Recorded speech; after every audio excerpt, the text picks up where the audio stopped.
Haleluya. Selamat pagi saudara-saudara yang dikasihi oleh Tuhan. Mari sama-sama kita kembali merenungkan firman Tuhan pada pagi hari ini. Pagi hari ini saya ingin kita belajar dari kehidupan Raja Hizkia. Apa yang dialami oleh Raja Hizkia. Di dalam kitab 2 Raja-Raja pasal 18 pada ayat yang ke-13 firman Tuhan berkata demikian. Dalam tahun ke-14 zaman Raja Hizkia, majulah Sanherib Raja Asyur menyerang segala kota berkubu negeri Yehuda, lalu merebutnya dan seterusnya. Saudara-saudara, pada waktu itu Hizkia sedang dalam keadaan tekanan, dalam keadaan tertekan, saudara-saudara. Dia diserang oleh satu kekuatan yang begitu besar, yaitu kekuatan kerajaan Asyur, yang secara hitung-hitungan, saudara-saudara, tidak mungkin Hizkia dapat mengalahkan dia. Tidak mungkin Hizkia dan pasukannya dapat melawan kekuatan Raja Asyur itu. Itu sebabnya saudara-saudara, apa yang dialami oleh Hizkia ini adalah satu bentuk tekanan yang luar biasa. Ini adalah kabar buruk sekaligus dengan fakta yang buruk dialami oleh Raja Hizkia.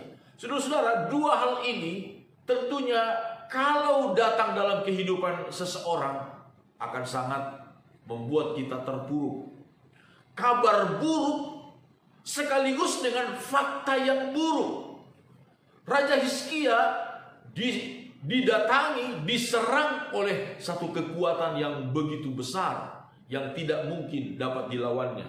Kalau kita lihat kemudian pada ayat yang ke-19, utusan-utusan dari Raja Asyur datang kepada Hizkia berkata demikian.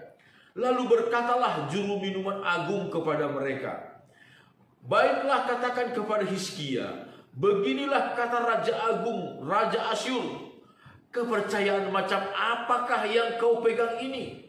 Kau kira bahwa hanya ucapan bibir saja dapat merupakan siasat dan kekuatan untuk perang? Sekarang kepada siapa engkau berharap? Maka engkau memberontak terhadap aku. Ini ungkapan daripada Raja Asyur kepada Hizkia. Kepercayaan macam apa yang kau pegang? Lalu ke ayat 33 dikatakan lagi demikian. Apakah pernah para Allah bangsa-bangsa melepaskan negerinya masing-masing dari tangan Raja Asyur? Itulah yang terjadi pada waktu itu.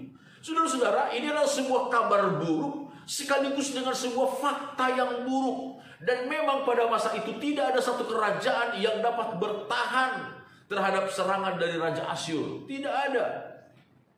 Semua itu takluk. Kepercayaan-kepercayaan dewa-dewa yang disembah oleh negeri-negeri itu, saudara-saudara, semuanya tidak dapat menolong mereka terhadap serangan dari Raja Asyur. Dan itulah yang disampaikan kepada Hizkia. Tentunya ini sebuah teror, saudara-saudara. Teror di dalam hati, di dalam pikiran. Raja Asyur menteror Raja Hizkia dengan kabar buruk, dengan juga menyajikan sederet fakta-fakta yang buruk. Tetapi kita melihat, saudara-saudara, bagaimana respon dari Raja Hizkia. Ketika dia menerima ancaman itu, ketika dia menerima teror itu, apa yang dia lakukan? Kalau mungkin banyak orang, saudara-saudara, sebagian orang menerima kondisi yang demikian, menerima fakta yang buruk, menerima kabar yang buruk, sudah langsung hopeless, hilang harapan. Tetapi Hizkia, apa yang dia lakukan? Ayat 1 dalam pasal 19. 2 Raja-Raja pasal 19 ayat 1. Ini reaksi dari Raja Hizkia. Segera sesudah Raja Hizkia mendengar itu, dikoyakkannyalah pakaiannya dan diselubunginyalah badannya dengan kain kabung. Lalu masuklah ia ke rumah Tuhan. Haleluya. Sesudah Hizkia mendengar berita yang buruk itu, menerima teror yang sangat buruk itu, dengan sederet fakta-fakta yang buruk, Dia datang kepada Tuhan, saudara-saudara. Dia mengadu kepada Tuhan. Dia tahu tidak ada satu kekuatan di dunia ini yang dapat menolong dia. Dia tahu tidak ada satu pasukan tentara kerajaan di dunia ini yang dapat menolong dia dari Raja Asyur. Hanya Tuhan. Dia datang ke rumah Tuhan. Dia berdoa, merendahkan diri di hadapan Tuhan. Mengakui ketidakberdayaannya, mengakui ketidaksanggupannya. Dia berdoa dan memohon pertolongan Tuhan. Dan apa yang terjadi, saudara-saudara?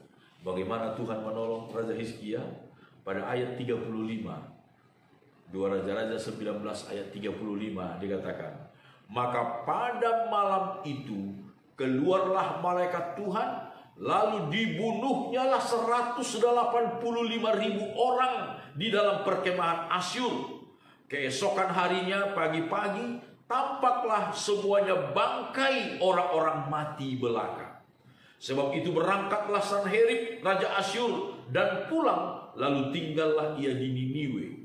Pada suatu kali ketika ia sujud menyembah di dalam kuil Nisrok Allahnya, maka Adramelek dan Sareser anak-anaknya membunuh dia dengan pedang, dan mereka meloloskan diri ke tanah Ararat.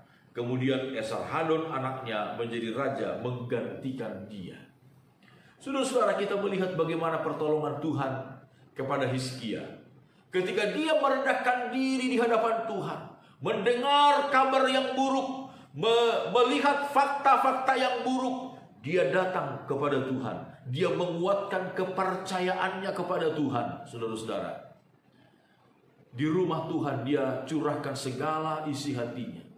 Surat penghinaan yang diberikan oleh Sanherib, dia bentangkan di hadapan Tuhan di rumah Tuhan. Tuhan bertindak. Bukan dengan kuat, bukan dengan gagah, tapi oleh roh Tuhan, oleh kuasa Tuhan. Malaikat Tuhan malam itu juga membunuh 185.000 orang di dalam perkemahan Raja Asyur, di dalam perkemahan tentara Sanherib itu. Sehingga Sanherib pulang ke negerinya. Dia tinggal di Niniwe dengan diam-diam, dengan penuh rasa malu. Dan tidak sampai di situ, anak-anaknya sendiri membunuh dia ketika dia sujud menyembah kepada dewanya. Saudara-saudara, ketika kita menghadapi kabar buruk, kita dihadapkan dengan sederet fakta-fakta yang buruk, datanglah kepada Tuhan. Datanglah kepada Tuhan. Tuhan sanggup menolong kita dengan caranya. Kalau toh Tuhan tidak mungkin tidak mengangkat masalah itu, Tuhan pasti memberikan kekuatan kepada kita. Tuhan pasti memberikan damai sejahtera di dalam hati kita, sehingga kita tenang. Sekalipun di dalam tekanan, di dalam berbagai pencobaan, masalah, kita mengalami ketenangan, kita mengalami damai sejahtera. Saudara-saudara, datang kepada Tuhan dan kita akan menerima pertolongan yang dahsyat dari Tuhan. Cara Tuhan untuk menolong saya dan saudara luar biasa. Tak terpikirkan oleh siapapun dan unik untuk setiap masalah, unik untuk setiap persoalan. Cara Tuhan bagi saudara dan saya. Tuhan selalu punya cara, Tuhan selalu punya jalan untuk saya dan saudara. Dia tidak pernah kehabisan cara, dia tidak pernah kehabisan jalan. Dia maha kuasa, dia maha kuat, dia maha bijaksana, penolong kita. Haleluya. Tuhan Yesus memberkati kita. Mari sama-sama kita berdoa, saudaraku. Bapa dalam sorga, kami datang kepadamu pada saat pagi hari ini, di awal minggu ini ya Tuhan.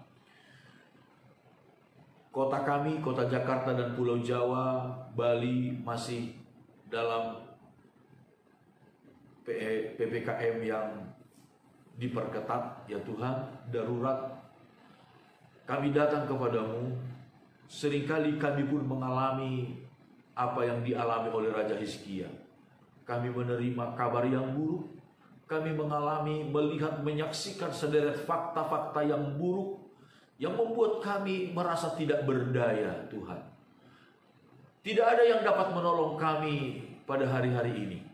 Hanya Tuhan. Hanya Tuhan. Itu sebabnya kami datang kepadamu, Tuhan Yesus. Kami datang kepadamu, Bapa di sorga. Engkaulah penolong kami. Lebih daripada apapun juga, kami berharap kepadamu Tuhan. Engkau tolong kami. Hamba-Mu berdoa buat setiap anak-anak-Mu yang menyaksikan siaran ini. Engkau kuatkan yang lemah, hiburkan yang susah, sembuhkan yang sakit. Tuhan, lindungi kami di hari-hari ini dari segala yang jahat, dari segala mara bahaya, kecelakaan, sakit penyakit, penyakit menular, binatang-binatang buas, bahkan bencana alam yang tak terduga. Tuhan, lindungi kami. Teristimewa dari paparan virus COVID-19, Tuhan. Lindungi kami, Tuhan. Lindungi kami. Kalau ada virus-virus COVID yang mendekat kepada kami, Tuhan, kami berdoa kepadamu, musnahkan semuanya itu. Jangan biarkan itu hinggap kepada kami, Tuhan. Lindungi kami dalam anugerah-Mu, dalam kasih sayang-Mu. Terpujilah nama Tuhan. Tuhan, cukupkan segala kebutuhan kami di hari-hari ini. Tuhan, pelihara kami oleh kasih dan anugerah. Dalam nama Tuhan Yesus, Engkaulah Tuhan yang mencukupkan segala keperluan kami. Engkau Yehova Jireh, Engkau Yehova Rafa, Engkau Allah yang menyembuhkan kami, Engkau Allah yang memenuhi segala keperluan kami menurut kekayaan dan kemuliaan-Mu ya Tuhan. Terpujilah nama Tuhan. Di dalam nama Tuhan Yesus Kristus, kami berdoa menyerahkan hidup kami sepanjang hari ini kepada Tuhan. Haleluya. Amin. Selamat pagi, Tuhan Yesus memberkati kita.